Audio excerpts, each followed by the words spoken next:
All right. We will move to item number 3 on our agenda with COVID-19, discussion and action on measures to mitigate the impacts of COVID-19, the coronavirus pandemic. Diana Langley, our interim city manager, will be presenting. Good evening, Vice Mayor and Council. Just a really quick presentation tonight to provide an update. So again, a couple weeks ago, the state released a new blueprint for a safer economy in which they identified 4 risk levels for counties. Currently, and this is as of today, Sutter County is still in the widespread, but you can see that our numbers in terms of the metrics are decreasing compared to where we were 2 weeks ago. Here's the dashboard from the Sutter County coronavirus website. And so you can see that our new cases per 100,000 population is 10.7, and then the positive test rate is 7%. What's important about this is that elementary school waivers, districts can submit elementary school waivers to Dr. Liu once you get below the 14 cases per 100,000. So we've reached that. I know Dr. Liu recently issued letters to the school districts related to getting those waivers together. And then just a reminder, to progress to the next tier, counties must have been in the current tier for a minimum of 3 weeks and meet both criteria for the next tier for the 2 prior consecutive weeks. So we're still quite a ways away from the next tier, but it is, the numbers are declining. And so with that, are there any questions related to the COVID update?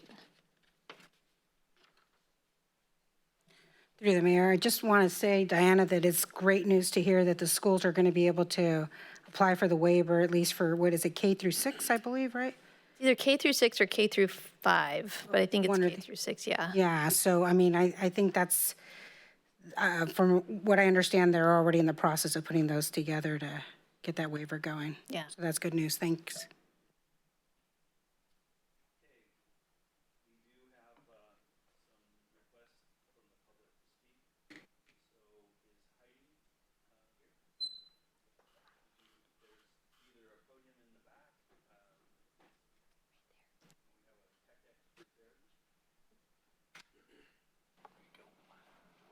Hi, my name is Heidi Munoz-Gleisner. I'm one of the co-founders of Freedom Angels Foundation.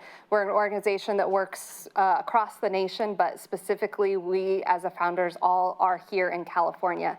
I drove here from the Bay Area specifically today in support of Benjamin Garcia and what he has accomplished here for Yuba City, already taking a stand. I'm really proud. I've gone all across the state and I've been in many different town council meetings. I'm very proud of the people who have come in here today to be present. I appreciate that it seems here that human rights are being honored in the sense of if somebody chooses to wear a mask, that's their prerogative. If somebody chooses not to, that's also their prerogative. So I'm really grateful and I'm thankful to see many of you unmasked here on the council as well. What needs to be brought to light is with the CDPH. Newsom is, he's acting as a tyrant, as you guys well know. He's going to be appearing in court here on August 21st. I'm very grateful for the leadership of your Assemblymember Gallagher. His metrics, he's always going to toggle back and forth. He changes the goalpost. And so you as the city council have the authority. He said from day one, localism is deterministic. So here in Yuba City, you know that you do not have the death numbers that this was led to believe. Yes, the virus is real. I'm not saying that there's not a real virus, but we do not have a pandemic. And numbers have proven this. We're 6 months into this now. Instead, we've seen businesses being destroyed. They're not coming back. Children not having access to be in loving, caring environments with role models that they need to be with at this time, marriages imploding, suicide going up. You guys know all the statistics about what's going on. This is on you guys, and you do have the authority to step up and say, we're done. We're done with this pandemic. We are ending our emergency orders. We do not have to take our direction from an appointed official. Dr. Liu is appointed. She is not elected. Also, she was strategically put into her position in January. Guys, The city of Atwater, they declared themselves a sanctuary city. You absolutely can do the same thing. If you would like to be put in touch with the council and the mayor of Atwater, I would happy to be put you in touch with that, as well as with Placer County, your neighboring county. They just ended it. They had the boldness to do it. 5-0, they voted, saying we are ending the emergency orders. That was unanimous. You guys can do it too today, and that is what I'm urging you to do. Thank you very much.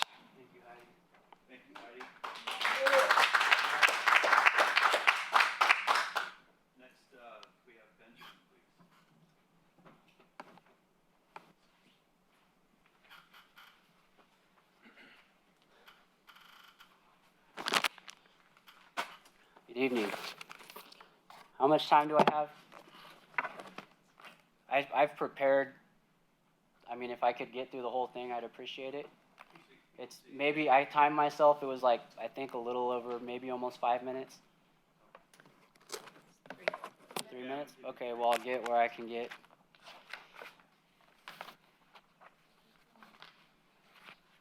I guess I'll just cut to the meat of it. Give me 1 second, please.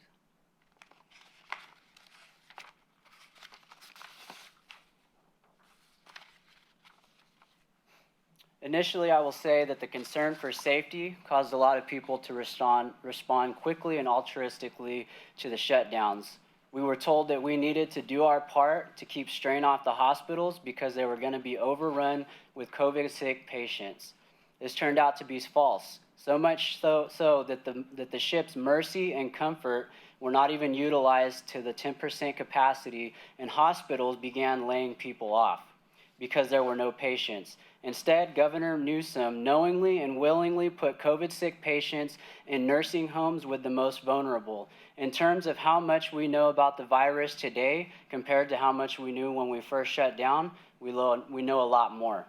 For instance, we know that the chances of dying from COVID in Sutter County, if you get it, are very slim. As of September 13th, 2020, which was just a few days ago, there have been 2,621 cases of COVID. But what we fail to mention is how many people have died, and that's what Gavin Newsom fails to mention, is the death rate. Of those, only 17 people have died. That means if you get COVID in Sutter County, you have a 9.9935% chance of surviving. Everything's going to be okay, right? The problem that we face today is not COVID itself. But it's the lie that COVID is so deadly that we have to sacrifice our freedoms, our lives, and our businesses. The problem is a lack of courage and leadership.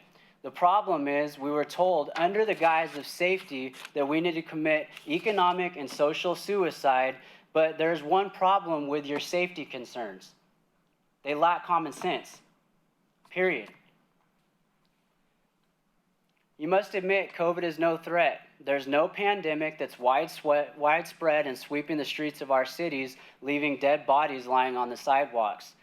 If the numbers I took directly off Sutter County's website aren't enough proof that we're not in a pandemic, look no further than agenda number 9 from the last city council titled Shopping Cart Ordinance. If we were in a pandemic, would we be talking about the shopping carts that are flooding our streets? No, we would be talking about the dead bodies. I would appreciate if I could read the rest, but if not, I understand. Go ahead. So we're not in a deadly pandemic, we're in a shopping cart pandemic. John Locke, his treatise concerning the true and original extent of and end of civil government, which is credited by many of our founders to have the greatest influence when drafting our Declaration of Independence. In his treatise regarding the state of war, he writes, "It being reasonable and just, I should have the right to destroy that which threatens me with destruction. For by the fundamental law of nature, man being preserved, the safety of the innocents is to be preserved. And one may destroy a man who makes war upon him, or has discovered enmity to his being, for the same reason that he may kill a wolf or a lion, because they are not under the ties of common law and reason. Have no other rule but that of force and violence, and so may be treated as the beast of prey. those dangerous, noxious creatures that are sure to destroy him whenever he falls into their power. Gavin Newsom is that wolf. Yuba City is in a state of war, and he will stop at nothing until the people of California have lost everything.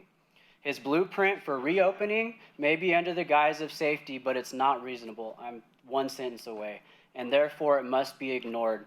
Open our city, let the people know that we will support their actions to conduct business the way they see fit.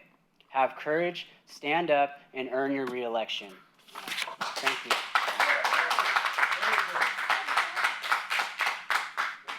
Thank you, Benjamin. And Larry, please.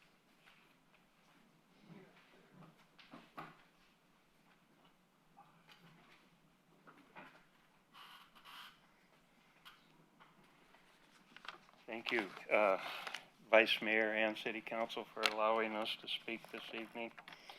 I gave everybody a copy, you guys, in case you wanted to follow along. But my point tonight is that you have each taken the oath of office, and you solemnly swear to defend the Constitution of the United States against all enemies, foreign and domestic. And I might bring your attention to Article 4, Section 4 in the little pamphlet I gave you. That guarantees every state in the Union a Republican form of government. And that's not a democracy. Correct. A democracy is lawlessness and mob rule. What we're guaranteed is a representative form of government where we vote on you and you represent us. And so far, it's been working here, but we'll see. The next one I would like you to look at and really consider in light of what's going on is Article 6, the second paragraph. And that basically, in a nutshell, states that the U.S. Constitution is the supreme law of the land, not Governor Newsom's mandate, not Kung Fu Lu's mandate and enforcement. It's the Constitution that is the ultimate law of the land. And if you look at Amendment 1 to the Constitution, it gives us 5 freedoms. And this mandate has taken almost all of them away from us. The first one, as everybody knows, is the freedom of religion. Right off the bat, we were prevented from going to church. We were prevented from praying out loud. We were prevented from singing gospel songs. And now, I guess you can, as long as you're 6 feet away, they can have 1/4 of their membership. If you have 100, then they can have 25 people come in and worship. If I'm number 26, they can kick me out. And you guys are enforcing that. And the second one is your freedom of speech, which I thank you for allowing us to speak this evening. But whether you listen to us is something else. And you are our elected officials, and you did take that oath of office. The third one is the freedom of press, which I don't know about that. I wouldn't even want to comment on that. And then the next one is really serious because you've restricted our assemblage here tonight because of the COVID scare. You had so many seats, probably 5 for the public. And then if you want, you can go sit somewhere else in the Sutter room. And then the last one is our right to petition the government for redress of our grievances. And these are some serious grievances that we've got. When this thing ever ends, there's going to be some heavy-duty lawsuits because this Constitution is being violated every day, and almost all 5 of those freedoms in the First Amendment. I implore you to not support the governor's Marxist mandate on our restrictive, our freedoms. Thank you. Yeah.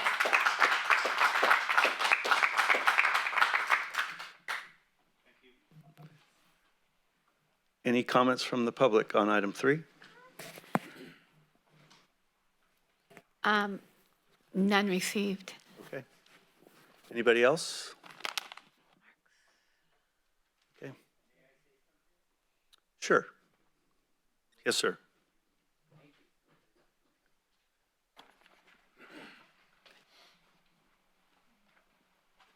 Hi, and thank you very much. I'm a veteran. I served this country with all. I took the oath that you people took. That oath has never went away from me.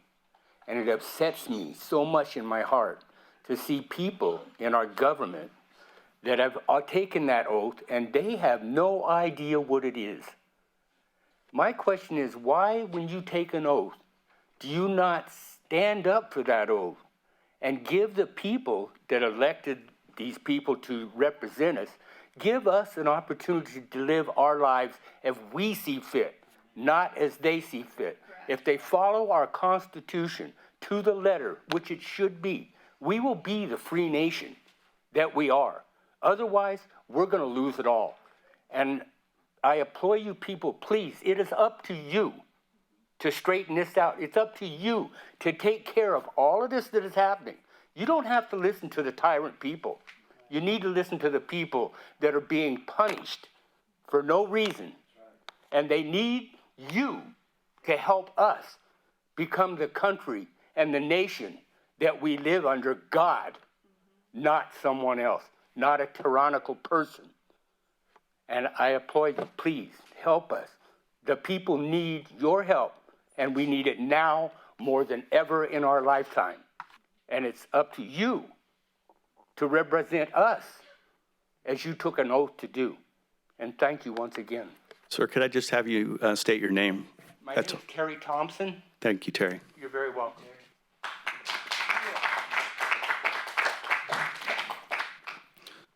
Anybody else? If you could just state your name at the beginning, please.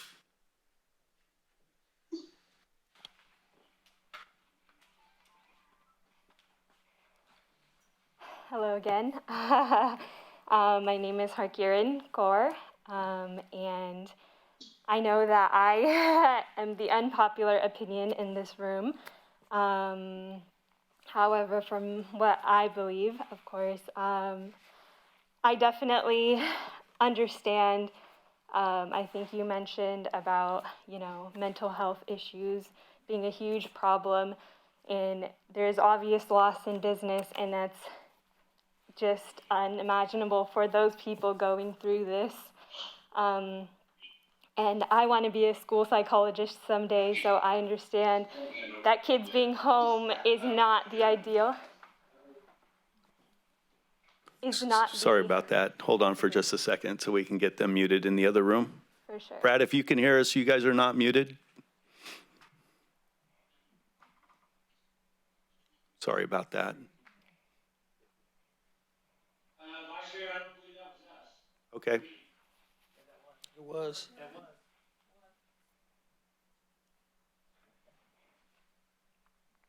Please resume. Okay, thank you. As I was saying, I want to be a school psychologist someday, so I understand that it is really difficult for kids to be home depending on their, situation at home. You don't know what it's like. It's sometimes their school is their escape.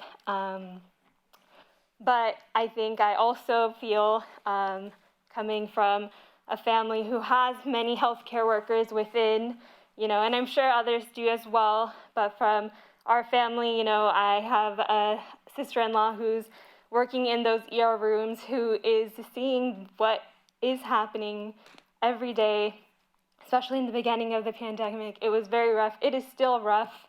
It is really hard. And I know Yuba City may not have as many cases or as many deaths, but those still matter. From that is the perspective that I am coming from, and I understand that I am the unpopular opinion in this room. But that is just truly how I feel. I truly believe that, all these precautions are necessary, and that we should be doing as much as we can to help each other and to help this public health crisis. And, there are others, who also feel the same way as I do. Maybe not in this room, but I just wanted to share just because I understand everyone has a right to their opinion. And that is the nation we live in. I just wanted to provide mine. Thank you so much. Thank you, Karen.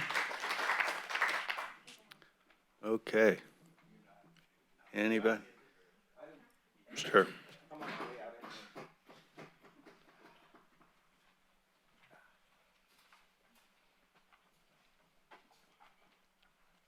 What do I do? Just talk? Okay, my name is Johnny Velasquez. I just saw an example of what we don't need in government and what we are seeing daily. Two things. One, just right now, politician, blame it on somebody else. You, at the beginning, there's the lady, you made things way more difficult, and I'm talking about all people at levels in government.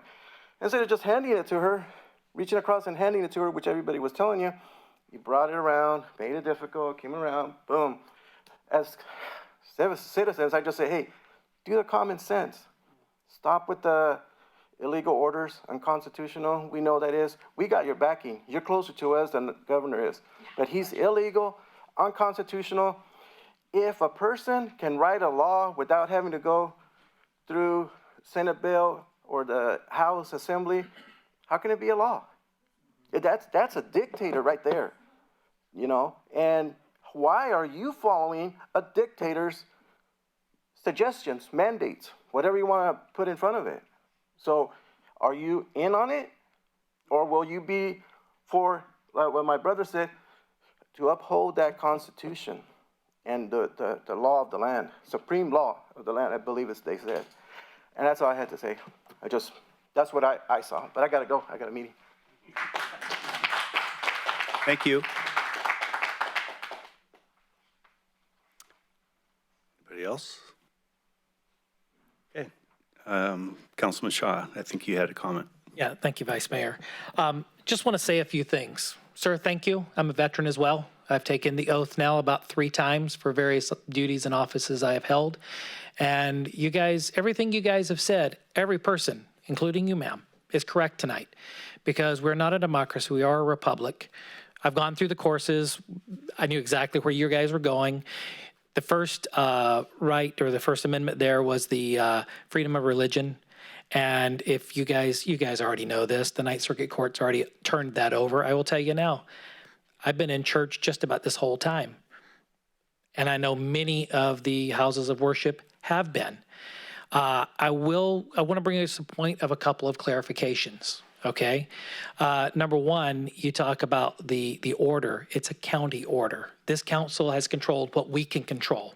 We don't control that order. We can't do what Placer County did because it's a county order. It's not ours. Okay. So with that, we have done everything we can. Vice Mayor, I don't think we've issued a single citation to any business or forced anyone to close down. We've left it to the business owners because if you feel comfortable, that's your right to go make business and do what you need to do and go to worship. If you feel you need to protect your family, that's your right as well. And so, with that, we hear all of you. And I know that several of you come before the council now, not only this group, but others, as if we don't hear you and we're doing something that, we're forcing things. We're not. We're working within a system that we have to work with. And I call government a system because that's what it is. I'm not a politician, I'm a businessman. This is a system. We need each other. We have been supporting Assemblymember Gallagher in the background. I've signed on to letters. I think many of us on this council has been in concert step with him. He hears us, he takes that fight, we support him. We do everything we can here during this. When businesses were forced to close down, I can tell you that a majority of this council was at those businesses, listening to them, figuring out everything we could do to give and empower those businesses every opportunity they can. You mentioned the bowling alley last time. We don't have the authority to shut down a bowling alley. It's the owner of the bowling alley. If he wants, there's things we control and things we don't control. One of the biggest keys to this whole thing is the governor has used ABC. And he goes into those businesses and threatens to pull their liquor license and basically ruin their lives forever because he controls that. We don't. We're not there pulling a liquor license. We've let it be their decision. So if the owner chooses, and I know the vice mayor and myself have looked at the face and been there after ABC has left, and these people are faced with huge obstacles, but that's a decision they have to make. We've done everything we can to empower them and do everything we can to support them. We're doing everything we can for this community. There is no perfect. There is no perfect. We are a republic. We have all those rights. I stand firmly behind those. You know, I was in Desert Storm, okay? It irritates me, some of the things I see in this country going on, but at the same time, I realize that I serve to protect those freedoms, and it's everyone's right, whether I agree with them or not, to do some of the things they do. That's a different discussion. But if you really want to look at what Placer County did, I encourage you to go talk to the Sutter County Board of Supervisors, because they ultimately have that. We can't repeal an order that we never issued, an emergency health order. But we do hear you. It doesn't fall on deaf ears, but we've been supportive along this whole way because everyone has a right. If you feel like you need to take additional steps, which I just had to, I just got back from traveling cross country, visited my father who has been battling cancer, going through chemo. He has no immune system. A couple of weeks before I went back, I had to be on a flight. I just basically closed in. I didn't want to come in contact with anyone that might have it because it is real. And to someone that has no immune system, I guarantee it's deadly. So I had to do what I had to do. I flew 5 hours cross country with an N95 mask on because I don't know who I'm on the plane with, because I can't carry that to my father. That's my right. That's my choice. Okay? And I respect that. I respect others like you guys tonight. I didn't ask you if you were sick or not sick. You do what you need to do. Okay? Everyone has their rights. But at the same time, I will wear this occasionally when I feel like I need to out of respect for others. So I just want you guys to know, we hear you. You're in here thinking we don't know that this is a republic, a constitutional republic. We know that, okay? We firmly believe in this country. We firmly believe in individual rights and know that we are doing everything we can collectively to support the right mechanisms. And the fight that you guys are really seeking isn't so much here, but it's exactly where you talked about. It's with Sacramento. And we need each other, because if we want to see those freedoms and those rights go on, we need you supporting and fighting it at Sacramento, knowing that we're doing everything we can here to support you as well. We're on the same team. We're not against each other. And I hope that you guys hear that and realize that, because I've heard a lot of nuances that we're doing something wrong. We're doing everything we possibly can. There's just a lot of things we don't control. Where I just came back from, the kids are in school. Football's going on Tuesday night, Friday night, Saturday. I have no say over the school system. No one on this council does. So we need to make sure that things we ask, we're asking the right governing body. And I tell you, from this council, we're clearing the road in every facet that we can. Because what happened to our businesses is an atrocity. It is an absolute atrocity. What happened to our freedom to religion is an atrocity. But I've been in contact with most of the pastors in this city, and most of the churches have been meeting in some shape, form, or fashion. So with that, just know that it's not falling on deaf ears. We all have got a part to play in this. We're all trying to get to the right ends. And I just want you to know that we hear you and we're on the same team. So, Vice Mayor. Thank you. If you could kindly go to the podium, sir.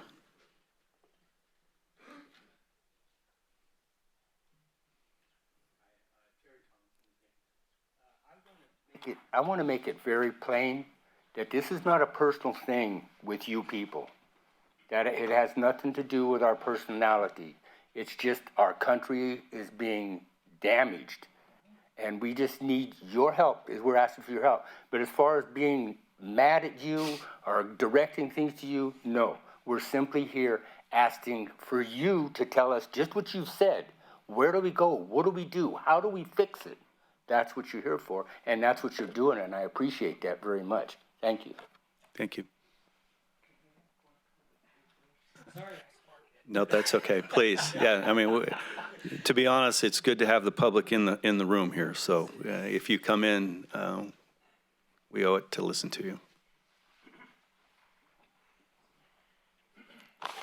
I appreciate the support we're getting from you, and I think my biggest concern with you people that we've elected here tonight is that you have the authority to open every one of these seats to the public. These are yours. This is our house. We paid the taxes to build this building and put you in here. But we come in and there's 5 or 6 seats. That's about it. And then you got to go, there you might as well stay home if you're going to go to this other room. But that kind of thing, our right to assemble, is being infringed on. And you guys have the right to say, okay, we'll just let it happen. I don't know what's going to happen, that somebody comes slap your hand or whatever, but little things like that. And our guy here, Ben, 2, 3, 4 weeks ago, came in and sat down, and he wanted to hear the city council meeting, and he was refused. He was taken and arrested. We're going to go to court the 28th and support him.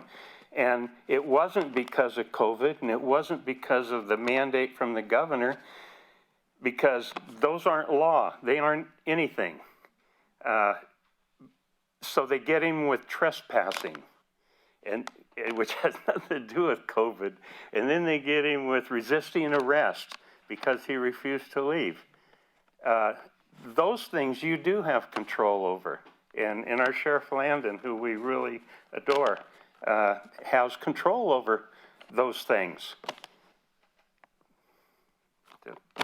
Thank you for... Thank you, Larry. Sure, you drove all the way up here.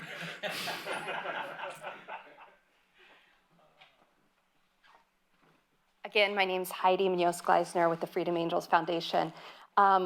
I do appreciate, I can feel that people are enjoying having community right now, so thank you. I want you to know I'm very appreciative of that. When the comment is made about go to the right governing body, I take issue with that.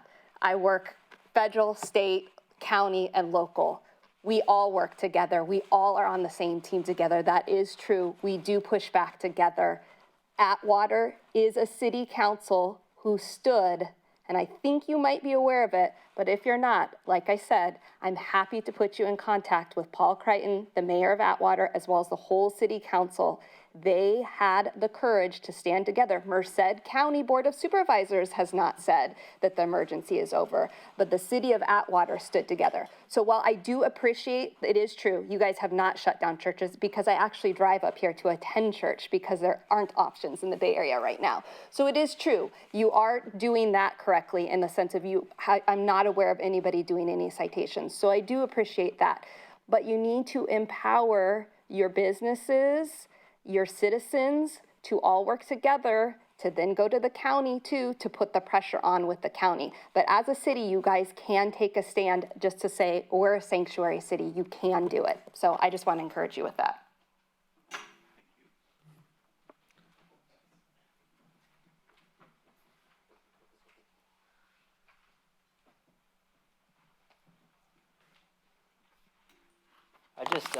I just want to kind of reiterate what Heidi said and what Larry said, because when I came in here that day, I drove all the way from Sacramento. I do heating and air conditioning. I'm sick of watching our city fall apart, and I wanted to be part of the solution because I could sit home and I can complain, or I can come be a part of the solution, come and address you who are the heads of our city. And I decided to defy what I believe are unlawful orders. They're pretend laws because they did not go through legislation, and you do have the power to control what goes on in this room. And when I have people addressing me saying that I have to be living in the same house in order to sit with somebody, that's none of your business, in my opinion. And that's what I think is lacking here, is courage, is to say, look, we get what they're saying we have to do, but we don't have to go along with it. As long as people go along with things that are mandated, that are not lawful, they'll continue to put those pretend laws on us, as long as people go along with it. It's only once people start pushing back a little bit. And I understand, I get, I do get it. It's a real disease. And I, as a heating and air conditioning service technician, every time I enter a home, I offer to wear a mask because I respect other people's decision, but let me make my own. Let me attend this meeting. If I'm afraid to come to a city council meeting and I want to wear a mask or I'm afraid, then by all means, stay home. Make the individuals responsible for their decisions. You're not responsible for what people do. And I don't know if it's a fear of being sued or what. I don't know. But I feel like you guys have no right to tell us we can't sit together. We can only have 5 people in a meeting and this and that. That is in your jurisdiction. So knock that off. Take the tapes off the seats. Let's start there. And then we can figure out what's the next small step that we can take to gain back a little bit of ground, because that's how we lost our freedoms, was small compromises at a time. So I appreciate you. Thank you for letting me speak, and thank you for letting me be here and not, arresting me. Thank you, Benjamin.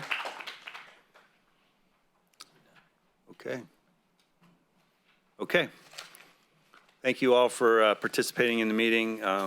We are sincere when we say that we value the public being a participant in our meetings and clearly trying to get this council chambers open like it has been in the past, and our community back to how it has been in the past is certainly a top priority for us.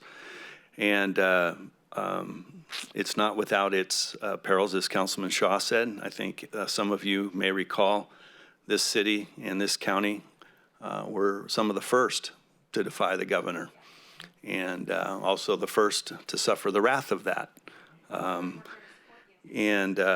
So I think while I appreciate hearing all the comments and concerns and suggestions, please know that we do take those to heart, and we're doing what we can as a city council in the city of Yuba City.